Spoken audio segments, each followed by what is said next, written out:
Buenos días a todos, soy la doctora Virginia Gonfiantini desde Rosario y Argentina y para mí es un placer poder hoy estar presente, aunque sea virtualmente, acompañando este cuarto Congreso Internacional Sinergia Educativa 2025 que está organizado por la Universidad Técnica de Bahoyo en representación y en nombre de su rector, Marcos Oviedo Rodríguez. Muchas gracias por la invitación y hoy los voy a acompañar con unas reflexiones teóricas y metodológicas con respecto a por qué repensar lo pedagógico en clave de complejidad y perspectiva. Este año estamos discutiendo en todas las latitudes la educación. La educación en clave de complejidad y yo le agrego también la educación en clave de perspectiva. La complejidad y la perspectiva nos invitan a pensar el hecho educativo desde coordenadas de tiempo y espacios para construir posibles escenarios futuros para poder pensar la educación. Esto no significa que nosotros vamos a hacer futurología, sino que tenemos que pensar frente al azar, a lo indeterminado, a lo imprevisto, desde qué lugar nosotros hoy con nuestras acciones podemos pensar futuros posibles educativos en esta era planetaria que está caracterizada por la pluricrisis social, política y económica, y eso permea e influye en el hecho educativo. Yo quiero basar mi reflexión en dos dimensiones específicas de análisis para poder repensar el sujeto pedagógico y para poder repensar ese sujeto pedagógico en los procesos de enseñanza y aprendizaje. ¿Cuáles van a ser las bases epistémicas desde las cuales nosotros vamos a pensar estas propuestas de reflexividad? Bueno, como dijimos antes, el pensamiento complejo y la perspectiva, pero principalmente en una categoría de análisis que nosotros llamamos construcciones metodológicas complejas. Manos a la obra, como decimos acá en Argentina. Si nosotros hablamos de educación y de educación en tanto institución escuela o universidad, no podemos dejar de volver nuestra mirada atrás a la construcción de los sistemas educativos modernos en el siglo XVII en Europa y a la construcción de las universidades en el siglo XIII también en Europa. Por lo tanto, tenemos un largo camino sociopolítico histórico para pensar el devenir de la educación.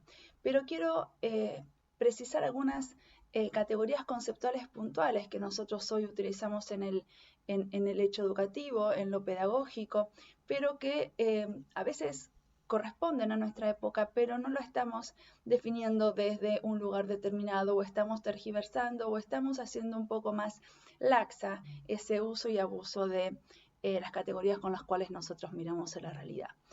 Tenemos que tener en cuenta que si nosotros pensamos lo educativo en coordenadas de tiempo y espacio, tenemos que saber que si cambia el tiempo, como ahora, que estamos en un cambio de época, si cambia el tiempo, deberían cambiar nuestras categorías de análisis con las cuales mirar la realidad.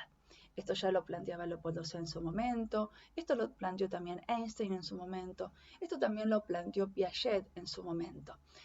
Las grandes rupturas epistémicas que se generan en los cambios de época nos habilitan y nos exhortan a pensar desde otras categorías de análisis o utilizar diferentes epistemologías de base para poder pensar, en nuestro caso, lo educativo. ¿Y por qué yo quiero hacer énfasis en estas dos consideraciones? El sujeto pedagógico y los procesos de enseñanza y aprendizaje.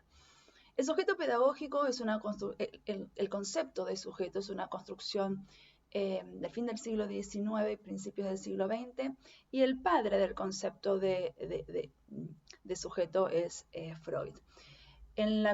Cuando se conformaron los sistemas educativos modernos en el siglo XVII, no teníamos el concepto de sujeto, y menos de sujeto pedagógico.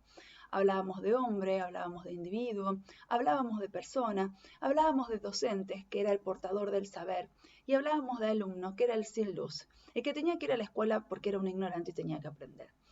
Una relación es esta relación educativa de enseñanza y aprendizaje, y ahí vamos entramando complejamente las diferentes dimensiones de análisis. Esta transmisión verdadera, trascendental, acrítica, homogénea, universal, que planteaba este docente que sabe frente a un alumno que no sabe, fue el modelo heredado y construido a lo largo de los diferentes siglos, siglo XVII, siglo XVIII, siglo XIX, siglo XX me atrevería a decir, y también lastimosamente me atrevería a decir que todavía en algunas latitudes, en algunas escuelas y en algunas regiones tenemos esta relación desigual de autoridad, de abuso de autoridad y abuso de poder con respecto a esta relación desigual entre el que enseña y aprende.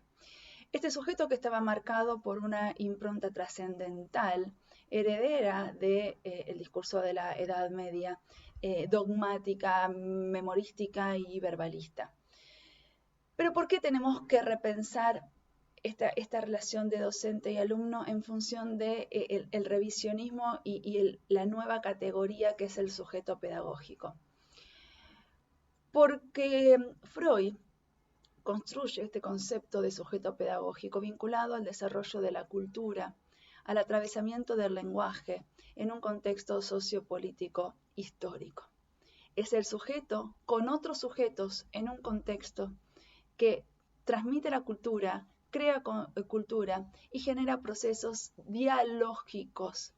Estos procesos dialógicos los llevamos a la escuela para hablar de la dialogicidad que Freire la va a tomar para construir los procesos de liberación que nos sacan de este posicionamiento de oprimidos opresores.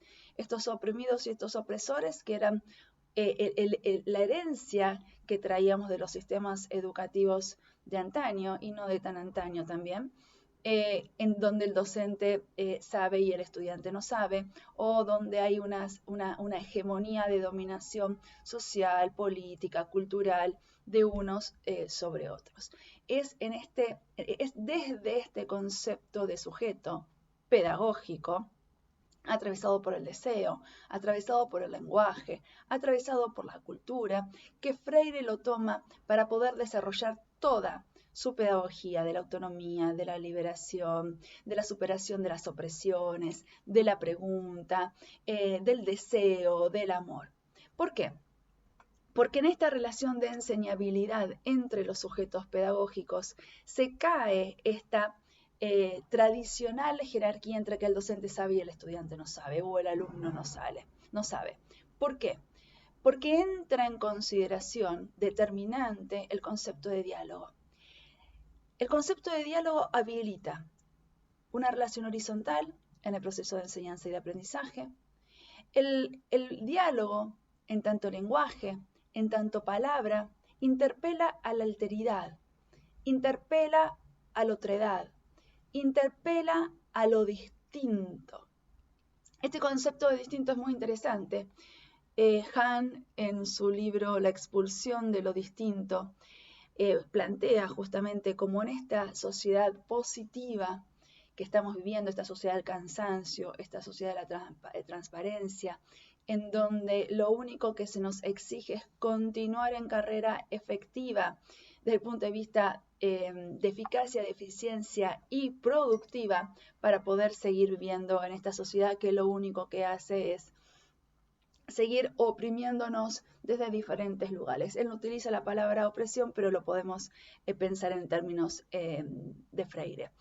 Entonces, esta expulsión de lo distinto, porque en esta sociedad de la transparencia y en esta sociedad de la positividad lo único que vale es la mismidad, la homogeneidad y la universalidad, nosotros estamos interpelando desde la escuela el multiculturalismo, las aulas diversas, las aulas heterogéneas. Estas aulas diversas, heterogéneas y multiculturales o pluriculturales, productos hoy de todas las migraciones por esta policrisis planetaria, habilita necesariamente introducir más que nunca el concepto de diálogo. Este concepto de diálogo que, como dijimos, se da desde una relación de horizontalidad, se da entre sujetos pedagógicos, en donde los sujetos pedagógicos docentes y estudiantes tienen que habilitar la palabra, dar palabras. La actividad del docente, la actividad educativa es siempre dadora, dadora de conocimiento, dadora de posibilidades, dadora de espacios, de palabras en un tiempo determinado. Y vamos a complejizar un poquitito más la situación y vamos a reintroducir el concepto de transmisión. La educación es netamente transmisiva. Los procesos de enseñanza y aprendizaje se plantean desde una transmisión de un saber y de un conocimiento. Ustedes me dirán, pero Virginia, ¿cómo transmitir? La transmisión, hay una diferencia epistemológica y paradigmática. Tenemos que definir desde qué lugar nosotros entendemos el verbo transmitir. Porque podemos transmitir para que el otro repita acríticamente al pie de la letra lo que yo estoy diciendo, o puedo transmitir para que el otro tenga un margen de libertad en esta otredad y en este diálogo para que pueda decir lo mismo, pero distinto. Entonces, la pregunta que yo les hago siempre a los formadores, a mis estudiantes, en los congresos, hagamos un acto de reflexividad y de autocrítica para saber qué espacios de libertad damos a la otredad para que pueda decir lo mismo y distinto y construya una relación singular con el conocimiento. Porque de lo que se trata en educación es de construir relaciones con el conocimiento. ¿Y cuáles son las relaciones que tenemos que construir hoy con el conocimiento?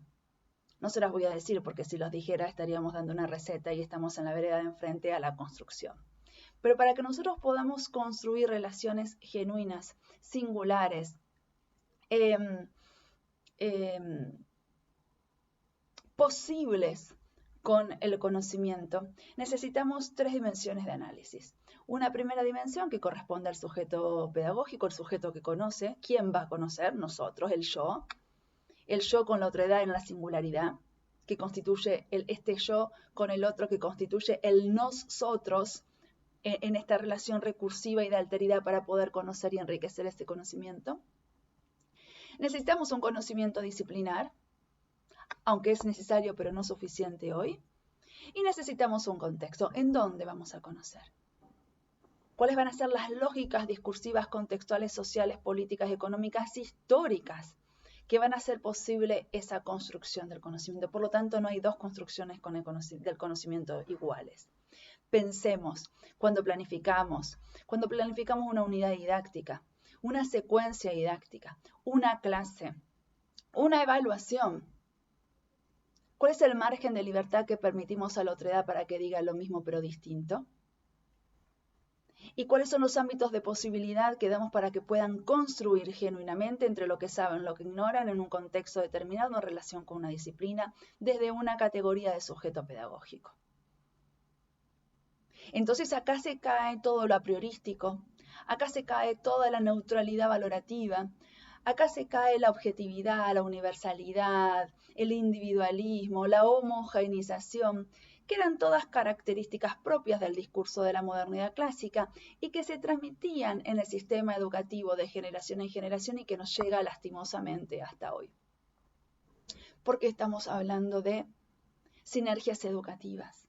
Evidentemente hay cuestiones en la educación que no nos están dando respuestas a los problemas emergentes, a los desafíos hoy. Por eso yo hablo desde la complejidad y desde la perspectiva. Desde la complejidad porque necesitamos entramar diferentes elementos heterogéneos para poder entender la realidad y el hecho educativo. Somos sujetos pedagógicos que transmitimos un saber en un aula, en una clase escolar, con la diversidad y la alteridad que construyen la riqueza de la diversidad. Pero también lo tenemos que pensar en términos de perspectiva. ¿Y por qué lo tenemos que pensar en términos de perspectiva? Si bien la perspectiva hace mucho que se está desarrollando y que está aportando, hoy más que nunca es necesario el discurso de la perspectiva para poder pensar la investigación educativa y para poder pensar futuros escenarios posibles con respecto a la educación.